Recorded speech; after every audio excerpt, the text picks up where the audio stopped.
Mapagpala, mapagbiyaya at makadiyos po na maga sa bawat isa. Mga kaibigan, dito po sa Pisamura Elementary School, nakita ko po ang napakalaking punong kahoy. Ito po mga kaibigan.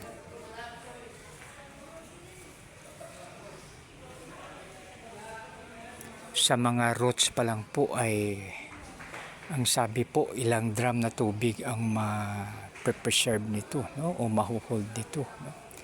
Kaya napakalaking tulong po talaga na kahit na maraming building, mayroon pa rin space para sa punong kahoy. So, ang advantages niya, isa sa mga advantages ay ito yan.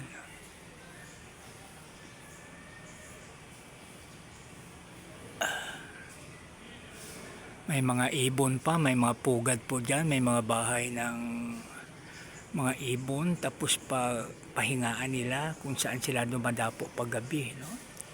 So, napakaganda po talaga pag mayroong punong kahoy. Kaya dapat i-preserve po talaga ang kahoy, no? Kaya salamat na isa sa mga core values natin, maliban na tayo makadiyos, makatao, makakalikasan, makabansa, no? So, yung apat na core values natin na ito, isa ay ang makakalikasan, ito po ang maebidensya, no? Na dapat kung pwede natin i-preserve ang punong kahoy, i-preserve po natin.